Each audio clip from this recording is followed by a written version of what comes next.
Salut tout le monde, salut à toi l'ami. Il est 8h36 du matin à Santa Monica.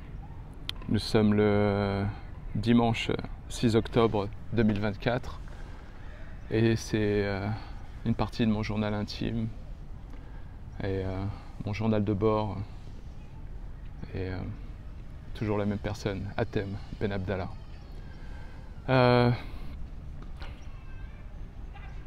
Je voulais juste faire une petite introduction et dire que tous ces partages que je fais ont un but derrière, c'est de peut-être commencer à casser le cercle infernal familial et peut-être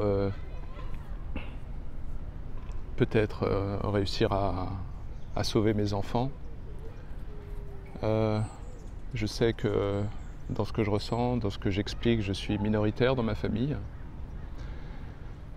Et c'est pas grave, mon but c'est pas de convaincre, mais au moins de laisser une trace de ce que je pense et c'est passé, est en train de se passer pour mes enfants, une histoire étonnamment similaire à la mienne. Et aussi, je m'en rends compte aussi d'essayer de sauver le petit Hatem qui a été conditionné, manipulé pour détester son père.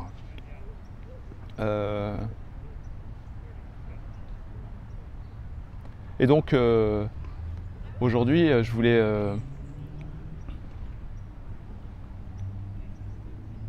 voulais partager avec vous le résultat de certaines découvertes liées à certaines pathologies, notamment ce qu'on appelle aux États-Unis le Cluster B Personality Disorder. C'est une catégorie qui englobe un certain nombre de pathologies qui sont la perversion narcissique ou NPD, le BPD, Borderline Personality Disorder, l'histrionisme et l'aspect antisocial. Je sais que j'en ai parlé déjà dans pas mal de mes vidéos, mais peut-être que je ferai des vidéos plus longues pour parler en détail. J'ai été assez loin dans la compréhension de ces pathologies parce que quand j'ai eu mon divorce il y a une dizaine d'années, je me suis dit là c'est pas possible, il faut absolument que je comprenne. Et pour la première fois de ma vie, j'ai commencé à démarrer un processus honnête de compréhension. Je tiens à dire comme note que mon but c'est pas de blâmer les pervers narcissiques, je ne cherche pas à pointer du doigt, je ne cherche pas à enlever ma responsabilité des épreuves que j'ai eues dans ma vie. Mon but c'est de comprendre et sans aucun jugement. Et en tout cas j'essaye. Et afin de pouvoir créer peut-être les conditions ou des nouvelles fondations familiales où le dialogue serait possible et où peut-être pourrait naître la maturité émotionnelle et permettre à certaines personnes de ma famille, notamment mes enfants, d'avoir le droit de pouvoir s'émanciper, s'individualiser, d'exister en dehors de toute crainte du jugement ou de toute forme de tyrannie émotionnelle ou contrôlante. Et donc, j'ai décidé de faire cette vidéo parce que je suis tombé, comme par hasard, même si je ne crois pas au hasard, sur une vidéo que YouTube m'a présentée avec son algorithme qui parle d'une sorte d'inceste émotionnel lorsqu'il s'agit de parents borderline ou narcissiques. Et ça m'a choqué parce que en très peu de mots, j'ai ressenti quelque chose, notamment avec mon rapport avec ma mère. Et donc je partage avec vous le lien à cette vidéo d'un expert qui a passé 20 ans pour étudier ces pathologies. Et ce qui m'a marqué, c'est le témoignage d'une jeune femme qui résonne énormément avec ce que j'ai vécu et qui aussi me semble aussi refléter une partie de ce que mes enfants ont vécu. Et donc je vais vous la lire, je l'ai traduite en français. Et puis après, je vous parlerai des pathologies, surtout borderline, qui est ce qui, pour moi, a fait le plus de dégâts dans ma famille depuis l'enfance et jusqu'à aujourd'hui. Et donc voici ce témoignage lié à la vidéo dont j'ai mis le lien en commentaire. Ma mère était une hurleuse. Elle était tellement instable émotionnellement et elle pouvait traverser la maison en hurlant quand elle était en colère, arrachant les rideaux, pleurant, etc. Je me souviens juste d'avoir souvent marché sur des œufs. C'était elle qui dictait l'atmosphère de la maison. Si elle était de bonne humeur, on pouvait tous se détendre. Mais si elle était de mauvaise humeur, il fallait se méfier. C'était comme si elle était la seule à avoir le droit d'avoir des émotions. Je n'avais pas le droit de pratiquer de sport, ni de participer à des activités extrascolaires. Je devais quitter la classe chaque fois qu'il y avait une fête de Noël ou de Saint-Valentin à cause de mon éducation religieuse. Ce qui m'isolait encore plus et me faisait sentir étrange. Je ne pouvais pas assister aux matchs de football ni aux soirées dansantes. Tout cela était tellement étouffant que j'ai finalement quitté la maison à 15 ans pour retourner à New York et vivre avec mon père. Mais ce n'était pas beaucoup mieux. Mon père m'a envoyé chez ma mère après environ 8 mois, mais ce déménagement à New York m'a aidé car ma mère a relâché un peu de son contrôle. Cependant, elle est toujours restée émotionnellement immature et en grandissant, j'ai commencé à me rebeller, ce qui a duré la plupart de ma vie adulte avec des disputes intermittentes. Ma mère était très égoïste. Maintenant, elle est plus âgée et semble bien meilleure. Elle reconnaît même certains de ses comportements quand j'étais enfant. Cependant, cette enfance m'a préparé à une vie entière de relations toxiques, attirant des narcissiques et étant attiré par eux. Je suis en train de guérir maintenant, je m'examine vraiment et je profite de ma vie de célibataire récente. Voilà. C'est un témoignage émouvant qui m'a marqué parce que je me reconnais dans beaucoup de ce qui est décrit dans ce témoignage. Et venant d'une famille où un certain nombre de membres de cette famille, non seulement la mienne, mais aussi mon ex-belle-famille, rencontrent des individus qui souffrent de ces pathologies-là. Donc en France, on fait un gros sac, on appelle ça perversion narcissique, qui représente qu'un petit bout, une partie de ce qui est décrit en psychologie aux États-Unis dans le DSM-5 et donc dans la catégorie des Cluster B Personality Disorder. Grandissant dans cet environnement-là, je me reconnais dans ce témoignage parce que en grandissant, la violence qui était déployée par les rages de ma mère, mais aussi de mon père dans leur conflit, a normalisé les rages, la violence. Et donc j'ai grandi en pensant que les relations c'était comme ça. Et donc j'ai eu tendance à attirer des personnes endommagées, qu'elles soient borderline ou histrioniques. Et il m'a fallu pas mal d'années pour comprendre que ces personnes que j'attirais et que j'étais attiré étaient des reflets de de personnes dans ma famille. Donc j'ai une de mes ex que je pense, et j'en suis sûr, qui est borderline, et naturellement ma mère qui cumule borderline et narcissisme, et ben fatalement je reconnaissais quelque chose de familier.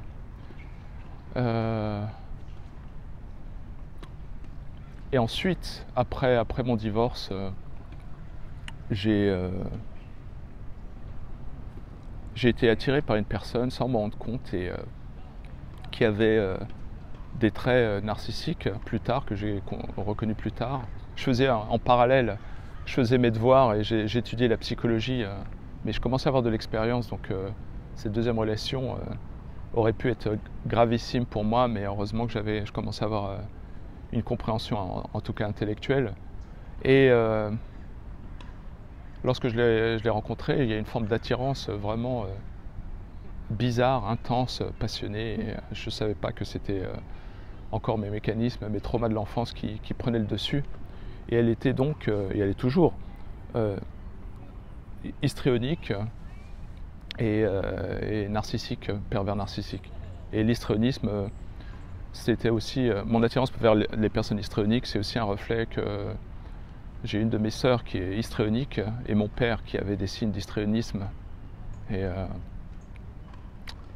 donc voilà, donc en fait, c'est pour ça que j'arrête pas de parler dans mes vidéos, lorsqu'on croit, quand les amis nous disent bon, il faut aller de l'avant maintenant, il faut prendre des décisions, on sous-estime la puissance de certains conditionnements liés à l'enfance. Des conditionnements mais vraiment spectaculaires, d'une grande intensité, et si bien que pour en sortir de ces conditionnements, je crois qu'il n'y a pas d'autre moyen que de souffrir. Ces conditionnements sont tellement ancrés en nous depuis l'enfance qu'ils font partie de notre identité, et pour pouvoir briser ces conditionnements, ça demande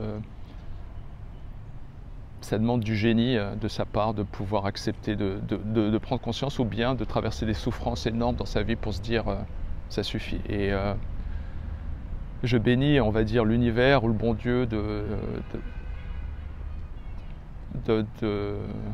d'avoir fait en sorte que j'ai dû divorcer ou traverser un divorce. Et malgré les horreurs, la souffrance, le fait que mes enfants m'aient rejeté il y a 6 ans m'a obligé à faire un travail cosmique pour remettre en question et devenir l'homme que j'aurais dû être il y a plus de 30 ans peut-être. Et aujourd'hui, si j'en parle, c'est d'une certaine manière pour exorciser tout ça et aussi pouvoir aider, j'espère, les gens que j'aime, d'autres personnes à l'autre bout de la terre, mes enfants ou mes neveux et nièces, pour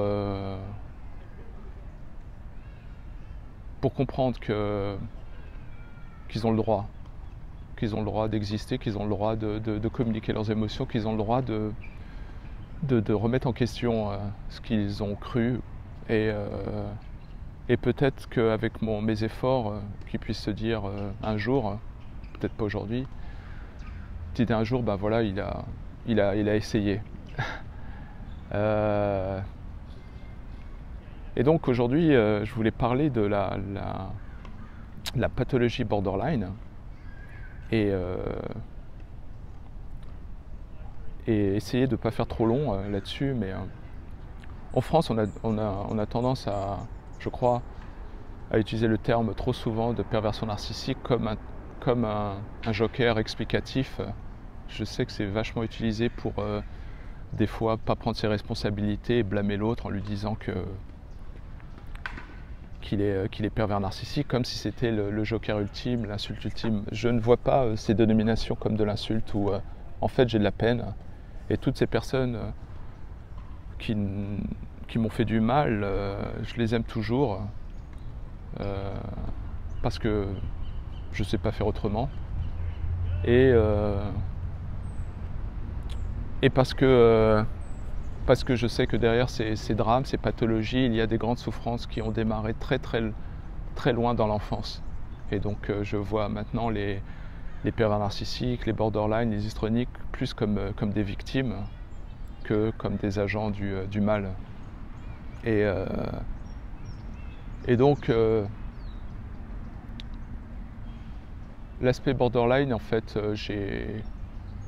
après mon divorce, j'ai commencé à étudier énormément la psychologie, la philosophie, un certain nombre d'aspects, la nature masculine, la nature féminine. J'ai fait énormément de recherches parce que je voulais avoir un semblant de conscience. J'avais l'impression que j'avais passé 20 ans en totale inconscience, et c'est un sentiment hyper flippant, et après mon divorce, je me suis dit, bon, Athème, il faut absolument que tu comprennes quelle a été ta responsabilité dans cet échec.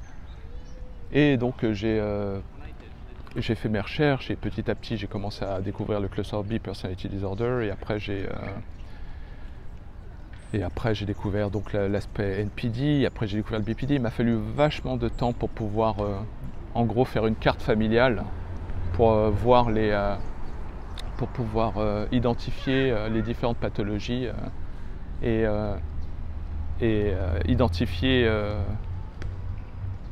les dynamiques, certaines dynamiques familiales de manipulation qui forcent les enfants à ne pas se développer émotionnellement et à marcher sur des œufs, et tout ce qui est déni du réel et tout ça. Et j'ai fait une carte avec tous les membres de la famille, les membres de ma famille et les membres, certains membres de mon ex-belle-famille. Et finalement, je suis arrivé à un niveau de discernement où j'ai pu identifier que certaines personnes souffraient plus de borderline que de narcissisme et d'autres plus d'histrionisme que de narcissisme. Mais elles avaient tout en commun l'aspect borderline, qui est comme un outil qui fait partie d'un arsenal de fonctionnement, ou on dira de dysfonctionnement, qui est un reflet d'une extrême immaturité émotionnelle. Et donc quand j'ai eu ça, j'ai eu un choc, parce que je me suis dit, je comprends pourquoi j'étais en errance dans ma vie, pourquoi j'ai préféré regarder de l'autre côté, pourquoi j'ai pas voulu faire ce travail plus tôt. Quand tu commences à prendre conscience de certaines choses, c'est pas nécessairement le nirvana. Tu commences vraiment à flipper, parce que finalement tu as un sentiment de solitude. Et moi, je me suis bâti toute ma vie pour me sentir moins seul, avec ma différence, mon hypersensibilité, ma créativité, une forme d'intelligence qui est plus une malédiction qu'autre chose. Parce que le seul truc que je voulais, c'était serrer les gens que j'aime dans mes bras, m'asseoir sur un caillou ou sur une plage, regarder l'océan ou regarder les étoiles. C'est tout ce que je rêvais. Et au lieu de ça, j'ai eu l'impression de traverser des terrains minés, de vivre la guerre du Vietnam et Hiroshima. Et aujourd'hui, je réalise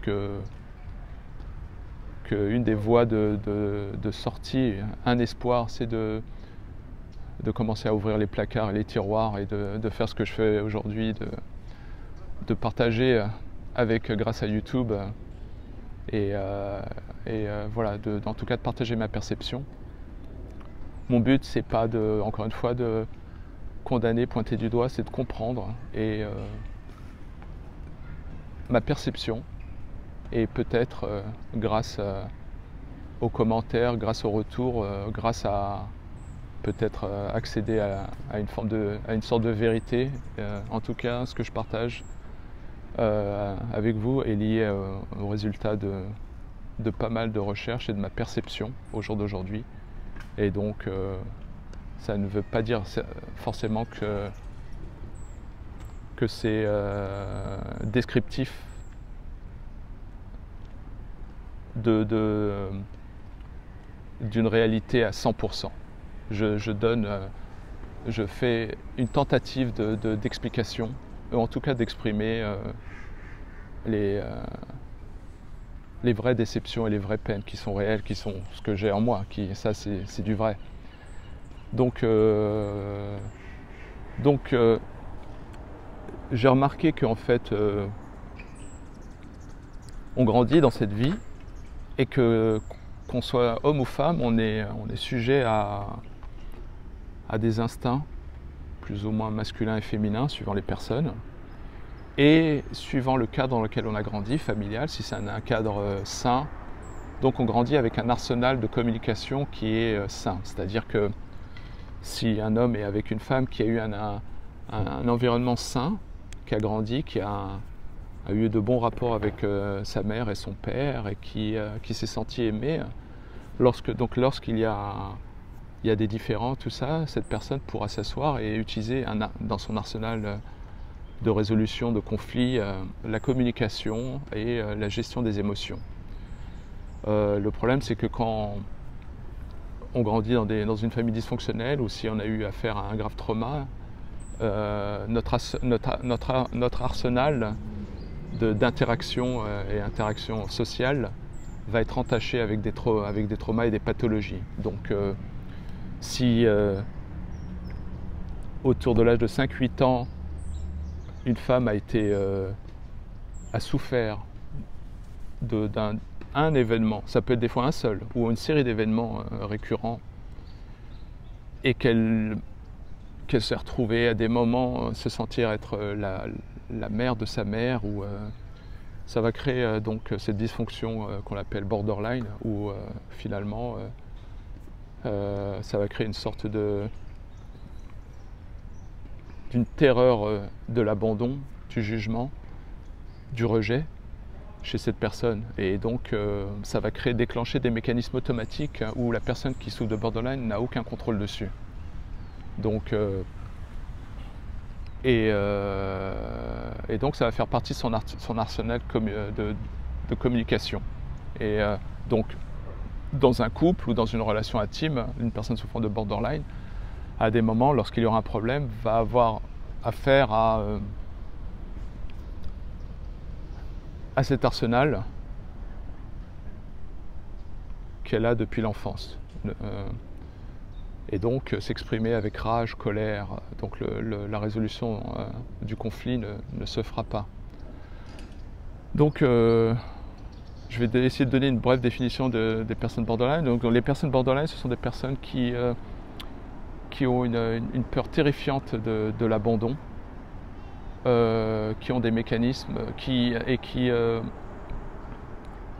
ont une très grande fragilité émotionnelle et qui souffrent. Et les symptômes sont les suivants, c'est-à-dire qu'ils souffrent d'un phénomène qu'on appelle le splitting, qui fait que ces personnes seront capables d'avoir une très grande empathie. En général, les personnes borderline, voire même certaines personnes narcissiques, lorsqu'on a une relation de surface avec elles, c'est des personnes qui peuvent être très lumineuses parfois, de manière, mais surtout les borderline, je pense parmi ce que j'ai étudié, ce sont les personnes qui sont les plus capables d'avoir énormément d'empathie. Et c'est des personnes qui en fait peuvent créer des relations puissantes d'amour. Mais il y a ce problème de borderline qui arrive dans certaines conditions et qui est, voilà, les symptômes sont une peur extrême de l'abandon. Qu'est-ce que ça veut dire? Ça veut dire que si vous êtes avec une personne qui est borderline, et que vous venez de sortir avec elle, il faut savoir que les personnes borderline ou même les narcissiques font en sorte de ne pas trop exprimer leur dysfonction lorsqu'ils sont dans le cadre d'un travail. Ils font très gaffe. Mais par exemple, si une personne sort avec une borderline et que la confiance est installée, si un jour une personne, je sais pas, j'avais donné cet exemple l'autre jour, si la personne arrive en retard à un rendez-vous avec un borderline, le borderline va le vivre de manière terrifiante, comme une grande violence. Il va avoir littéralement l'impression de se rappeler d'avoir 5 ans et d'être abandonné dans une chambre au milieu de la forêt par ses parents. Et donc les rages qui vont s'exprimer vont être terrifiantes parce qu'elle va voir l'autre comme un démon. Donc cette peur de l'abandon ensuite s'exprime par ce qu'on appelle le splitting. Le splitting, c'est un phénomène psychologique où en fait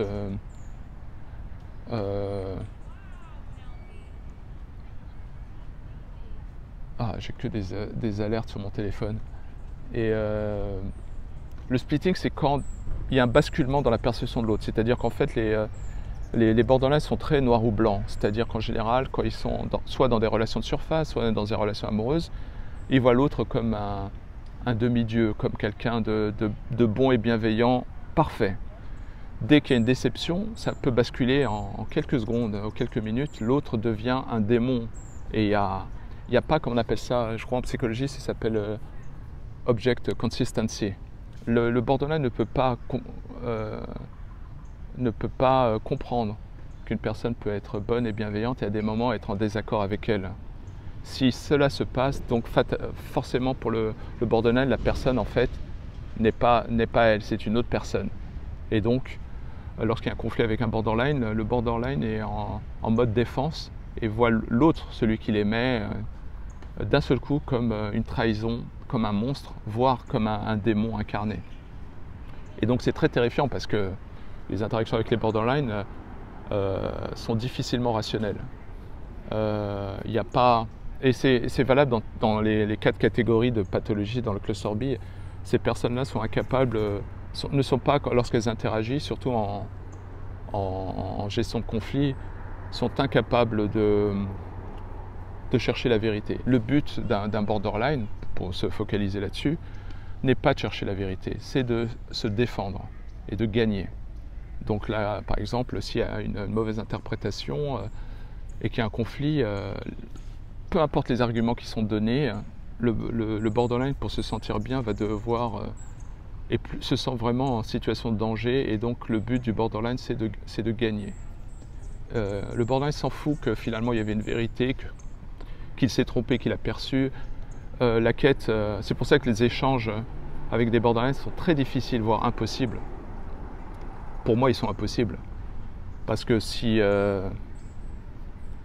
j'arrive face à un borderline et je lui dis « Ouais, putain, je suis désolé, je sais pas ce que j'ai voulu et tout », le borderline va tout de suite dire « Non, tu mens, c'est pas vrai, et voilà ». Et si j'arrive à expliquer la réalité, donc le borderline va sauter vers un autre sujet dans lequel il peut gagner. Donc le but n'est pas d'arriver à une entente, à la paix ou à une résolution ou à atteindre la vérité. Le but, c'est de gagner et de défoncer l'autre. Pourquoi? Parce qu'à cause du splitting, l'autre maintenant est un ennemi. Donc c'est terrifiant l'interaction avec les borderlines. Mais ce qui est encore plus perturbant, c'est que les borderlines sont capables d'empathie et d'amour profond. Ils ont une très grande sensibilité. Mais il y a ce basculement presque schizophrénique qui est assez perturbant dans les relations. Et donc c'est terrifiant. Après donc il y a cet aspect-là. Et puis il y a aussi l'expression des colères sous la forme de rage. Alors il faut savoir qu'en général, les personnes qui souffrent de borderline, c'est une souffrance qu'ils ont vécue entre l'âge de 5 et 8 ans. Et à l'âge de 5 et 8 ans, en général, tu ne sais pas ce que c'est le mensonge. Donc ce que tu vas déployer, c'est l'arsenal que tu as à cet âge-là. Et c'est en général les crises de colère de l'enfant. L'enfant qui hurle, comme on dit en anglais, les tantrums. Donc en gros, tu te retrouves en fait, quand tu interagis avec un borderline, durant les conflits, tu te retrouves avec quelqu'un qui a 5 ou 8 ans d'âge mental dans un corps d'adulte. Et c'est terrifiant. C'est vraiment terrifiant. Tu as l'impression que l'interaction se transforme en une forme d'exorcisme. Et ce qui est fascinant, c'est que moi, jusqu'avant de comprendre la dimension borderline, je croyais que c'était juste des personnes qui avaient un mauvais caractère ou une forme d'insécurité, puisqu'en fait ça avait été normalisé durant mon enfance. Donc pour moi, je croyais que la dimension borderline, c'était juste une caractéristique de personnalité qui était différente et que je devais m'y faire. Donc j'ai pendant énormément d'années, accepté les comportements borderline qui finalement forcent l'autre à marcher sur des œufs et rendent la relation comme une balade sur un terrain miné. Et donc les borderline en fait font tout pour camoufler leur immaturité émotionnelle, mais à des moments ça explose. Et quand ça explose, donc le monde est méchant, la personne qui est en face est un démon, tout est injuste, et maintenant je vais me défendre. Et c'est pour ça que j'utilise toujours cette image qui m'est apparue quand j'ai commencé à comprendre le fonctionnement de ma mère. C'est des personnes qui souffrent tellement que n'hésiteront pas à brûler la forêt ou appuyer sur le bouton de la Troisième Guerre mondiale, quitte à brûler la forêt avec ses enfants dedans. Il y a vraiment ce phénomène de splitting qui fait que la personne perd toute capacité de gestion émotionnelle. Et en général, ces personnes-là attirent et sont attirées par des personnes hypersensibles ou des personnes surdouées intellectuellement ou émotionnellement, parce que les idéaux chez l'autre sont tellement grands, et il y a aussi que finalement ce qui compte, c'est l'idéal amoureux. Et donc ils voient les dysfonctions de l'autre, en tout cas au début de la relation, comme une forme de passion et que personne ne peut comprendre, et qu'il y a une forme de connexion unique entre ces deux personnes. Et le truc qui est terrifiant avec l'aspect borderline, c'est qu'en fait c'est aussi l'impact sur les enfants, parce que quand tu as des personnes capables de telle rage, c'est tellement terrifiant que quand tu es trop jeune, trop faible, trop petit, l'autre, avec sa rage, impose une réalité aux enfants. C'est-à-dire que si la personne borderline a été déçue par son compagnon, même si c'est faux, même si l'autre n'a rien fait, à cause du splitting, la personne va entrer en rage,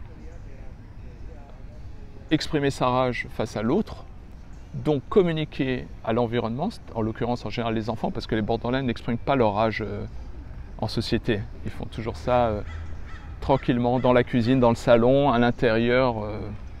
Ce qui pour moi rend les choses d'autant plus difficiles pour aider ces personnes-là.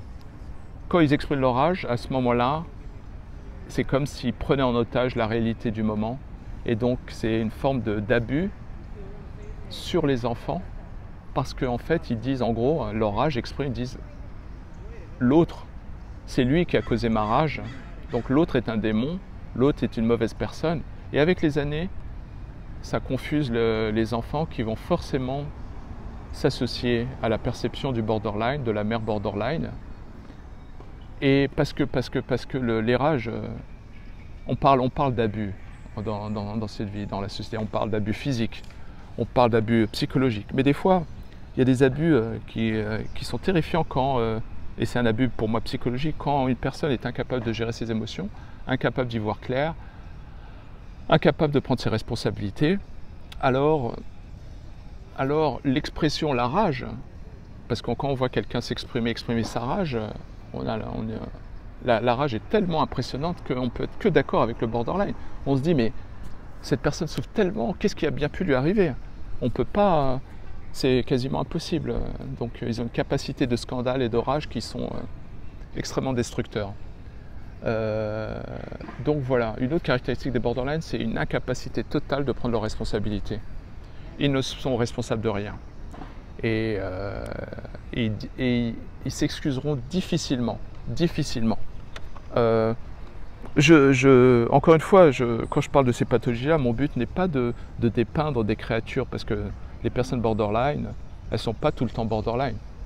Il y a des déclencheurs inconscients, mais c'est juste tragique parce que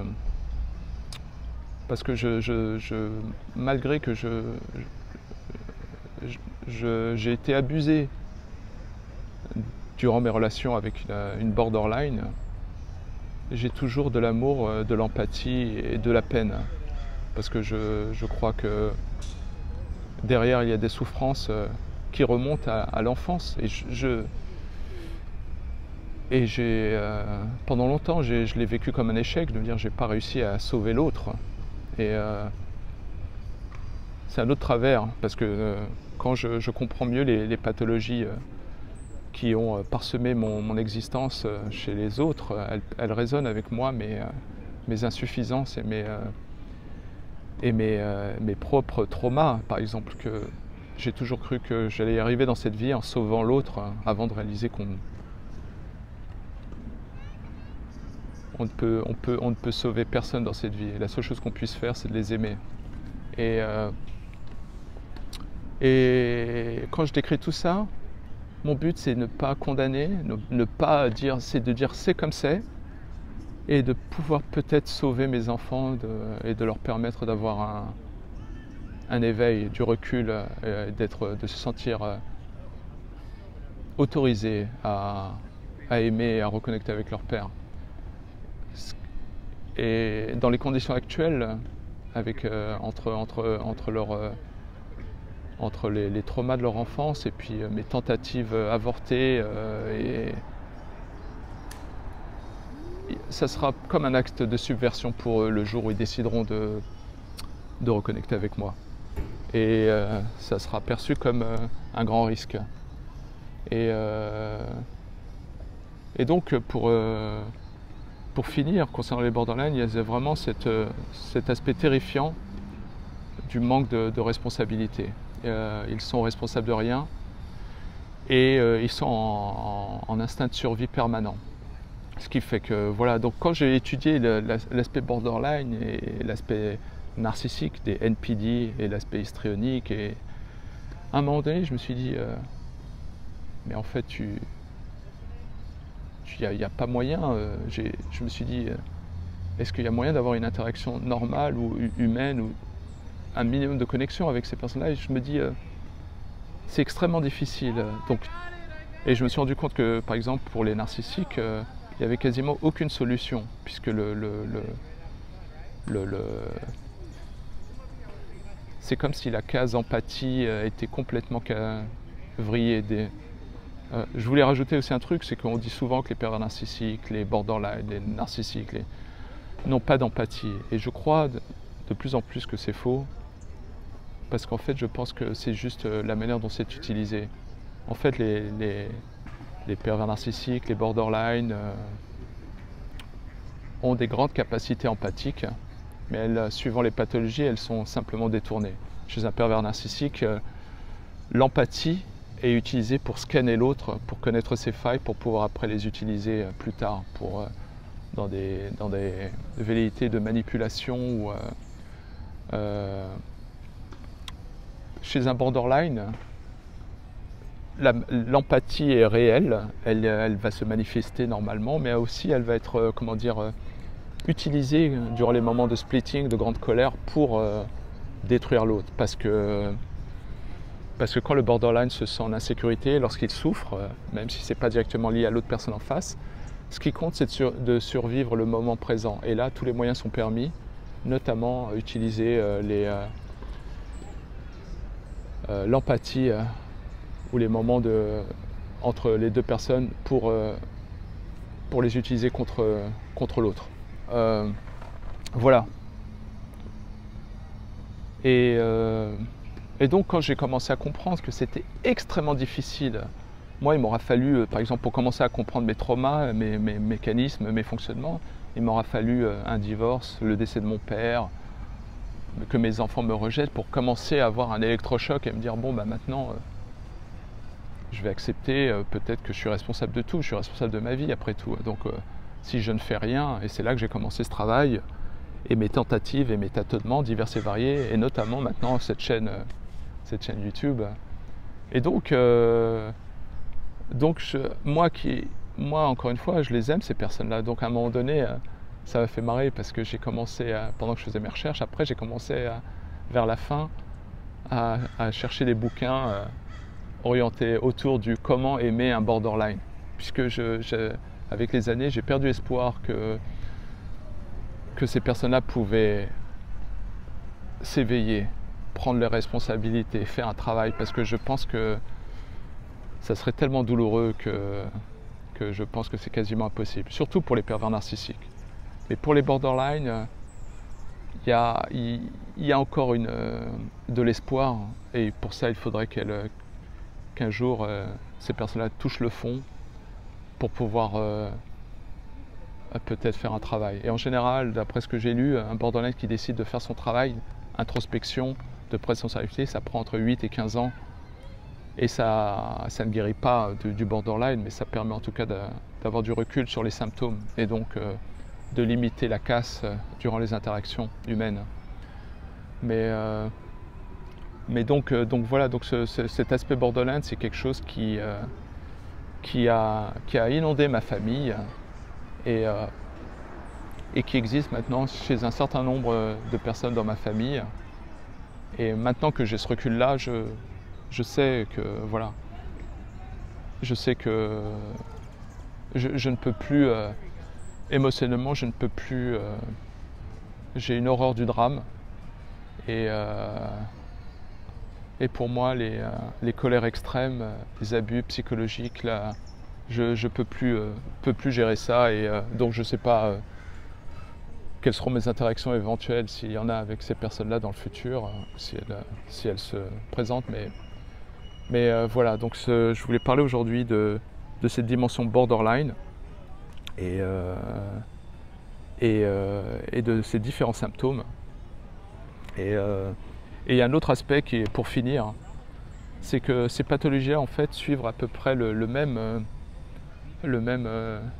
schéma dans les relations amoureuses et qui se passe en 3 étapes. C'est la première étape, c'est le love bombing. C'est des relations qui sont très puissantes durant la première jusqu'à la 2e année. ce sont des personnes qui font tout pour l'autre. Et c'est pour ça que, entre ma relation avec une borderline et une relation avec une histrionique, j'ai vécu des moments intenses, ultra passionnels et fusionnels durant les premières années. Et en général, ça dure un an et demi, et c'est très rare quand ça dure 2 ans. En fait, les signes dysfonctionnels commencent à apparaître, je pense, à partir de 6 mois, 6-8 mois. Cette phase permet de créer un attachement chez l'autre, parce que le but, c'est quand même de garder l'autre. Il faut savoir que toutes ces personnes qui souffrent de ces pathologies-là ont telle angoisse, un tel vide intérieur qu'elles se créent des angoisses imaginaires et elles pensent qu'elles vont perdre l'autre à tout moment. Donc le but, c'est la stratégie inconsciente, c'est de consolider la relation pendant 1 an ou 2, et pour ça, utiliser des instruments inconscients comme le lien traumatique ou l'enchevêtrement psychologique. Et ensuite, après, il y a une phase longue dans la relation qui s'appelle la phase de dévaluation, où en fait l'autre va commencer à mépriser, à faire souffrir l'autre. Ça va commencer par t'as oublié de ramener le lait, hein. Et petit à petit, ça va être, tu vois, tu t'écoutes pas ce que je te dis, et ça va être des petits à petits. Ou bien ça va être utiliser aussi l'aspect sexuel pour punir l'autre. Et petit à petit, ça crée cette fragmentation, comment on appelle ça, cette phase de déviation va faire que l'autre, qui arrivait plus ou moins sainement, avec certainement ses problèmes, mais va se trouver dévalué, dégradé. Donc lui, l'homme, va se retrouver à chercher à regagner sa valeur. Et donc ça crée un cycle infernal qui n'a pas de solution, qui va se terminer vers la catastrophe. Et la catastrophe, c'est la dernière étape, qui est le discard, ou le rejet de l'autre, et qui va être très perturbant, parce qu'il faut savoir que durant toute la relation, l'autre n'a aucune idée qu'il y a une dimension pathologique à tout ça. Et donc, surtout chez la jante masculine, où en fait les hommes ont un désir de résoudre des problèmes, de construire, être avec une femme insatisfaite, l'autre va se dire c'est de ma faute, je ne réussis pas à rendre l'autre heureux. Et donc cette errance, donc voilà. Et en plus, pour peu qu'il y ait des enfants au milieu, alors c'est un bazar horrible. Et donc tout ce fatras, cette dynamique extrêmement toxique chez un borderline va créer des traumas et ce qu'on appelle des CPTSD chez les enfants. Et donc si je communique ouvertement de tout ça, c'est pour plus que l'information que je donne, c'est pour indiquer peut-être à mes enfants ou aux gens que j'aime qu'au moins on peut peut-être en parler. Parce qu'il faut savoir qu'en fait chez les borderline, chez les pervers narcissiques, chez les histrioniques, le dialogue est impossible. Si tu commences à dire bon ben chérie, viens, il faudrait qu'on s'assoie, et je vais vous donner un exemple, peut-être que ça vous aidera pour pouvoir déceler une personne toxique dans votre vie. C'est un indicateur, hein, ça ne veut pas dire que l'autre est forcément pervers narcissique ou borderline. Il suffit simplement d'un moment donné, un jour, la seule manière de pouvoir reconnaître ces personnes-là le plus rapidement possible, c'est dans le conflit. C'est triste à dire, mais bon, c'est comme ça. Donc, si vous voulez savoir si l'autre personne est borderline, narcissique ou en tout cas qu'il y a une pathologie, il suffit d'essayer un truc. Même vous allez chez cette personne et vous allez lui dire, écoute, je sais pas, on va appeler Tom ou Sophie. Écoute Sophie, je voulais te dire quelque chose.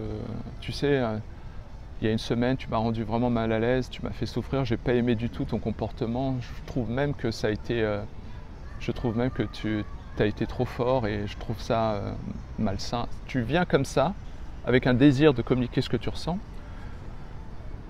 Si l'autre personne est entre guillemets normale, ou en tout cas une bonne gestion de ses émotions, l'autre personne va dire « Ah mais merde, je suis désolé, je savais même pas, je me suis même pas rendu compte, qu'est-ce qui s'est passé, raconte-moi, Je suis désolé que tu aies ressenti ça. Il y a un désir chez l'autre qui gère ses émotions, qui est capable qui assume son empathie, sa compassion, de pouvoir dire bah écoute, parlons-en, explique-moi, tu vois, et on en parle. Il n'y a pas une... Par contre, si tu es face à un pervers narcissique ou un borderline, ce qui va se passer, c'est que si tu es au borderline, écoute, là, il y a 10 jours, j'osais pas te le dire, je te le dis maintenant, ça m'a vraiment heurté et j'ai trouvé que tu t'es comporté de manière cruelle et malsaine. Tu commences vraiment... le borderline va dire mais attends, qu'est-ce que tu racontes? Toi, t'as pas été mieux il y a un an quand tu m'as fait A, B ou C, tu vois, et puis qu'est-ce que ça veut dire tu te permets de me dire ça et tout, mais t'es pas conscient, tu ne penses qu'à toi, ce qui compte c'est tes émotions. Tu vas te faire défoncer. En gros, avec un pervers narcissique ou un borderline, tu dois la fermer et tu dois marcher sur des œufs. Donc, et c'est pour ça que les borderline, les narcissiques sont attirés par des personnes authentiques, mais dès que la personne authentique peut communiquer ses limites, alors ça va vraiment refroidir les personnes endommagées psychologiquement. Et donc voilà, donc voilà, je crois que c'est tout ce que j'avais à dire sur ce sujet. Et en tout cas, je vous invite à regarder le lien pour parler de cette notion d'inceste psychologique, parce que c'est la première fois que j'entends ça, et c'est en train de me parler petit à petit, parce que je pense que chez certaines personnes pathologiquement atteintes qui souffrent de borderline, de narcissisme, je pense qu'il y a quelque chose de l'ordre presque de l'inceste entre les enfants et le parent dysfonctionnel. Et en tout cas, c'est à explorer. Je viens juste de découvrir ce concept. J'ai mis le lien en commentaire et je serais curieux d'avoir votre avis. Et voilà, en tout cas, merci de m'avoir écouté aujourd'hui. Je vous souhaite un bon dimanche et je vous dis à bientôt. Et comme chaque fois, avec tout mon amour. Salut, ciao.